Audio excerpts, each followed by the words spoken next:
السلام علیکم ورحمۃ اللہ وبرکاتہ۔ ضروری بات یہ عرض کرنی ہے، جیسا کہ ہمیں اور آپ کو معلوم ہے، ادھر ہمارے اضلاع میں لکھیم پور، سیتا پور، لکھنؤ وغیرہ میں 23 کو انتخاب ہونا ہے۔ تمام حضرات سے یہ گزارش ہے کہ آنے والی 23 تاریخ کو اپنے ووٹ کا استعمال ضرور کریں، بالخصوص اپنے گھر کی عورتوں کو بھی پردے کے ساتھ لے جا کر ووٹ ڈلوائیں۔ آپ اپنے تمام کام سے زیادہ ضروری ووٹ ڈالنے کو سمجھیں۔ ووٹ ہمارا شرعی، جمہوری، آئینی حق ہے۔ ووٹ نہ ڈالنا یہ بالکل صحیح نہیں ہے۔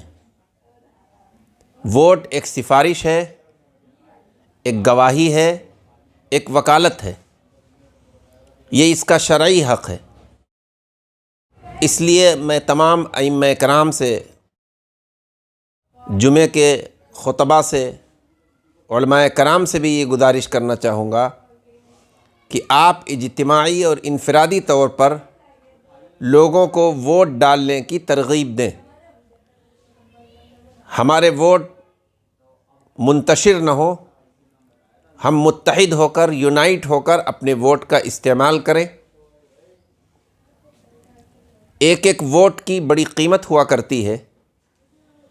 ایک ووٹ سے ہی حکومتیں بدلتی ہیں، بنتی ہیں۔ اس لیے یہ ہم نہ سمجھیں کہ ہمارا ووٹ ضائع ہو گیا۔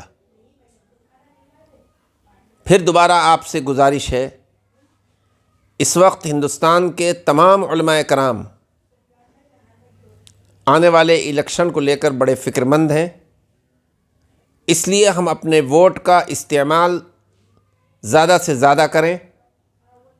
اس کے لیے ہمیں کچھ دقتیں اٹھانا پڑیں، پریشان ہونا پڑے، اس کی فکر مت کریں۔ البتہ آخری گزارش یہ ہے کہ کسی طرح کا کوئی ہنگامہ آرائی نہ کریں، جھگڑا نہ کریں، کوئی نعرے نہ لگائیں۔ خاموشی سے آپ کا ووٹ جہاں پڑتا ہو وہاں جا کر ووٹ ڈال کر آئیں۔ برادران وطن میں سے کسی سے بھی جھگڑا نہ کریں، کسی اور سے بھی جھگڑا نہ کریں۔ بس متحد ہو کر اپنا اور اپنے گھر والوں کا، اپنے رشتہ داروں کا، اپنے دوست احباب کا ووٹ ضرور ڈلوائیں۔ السلام علیکم ورحمۃ اللہ وبرکاتہ۔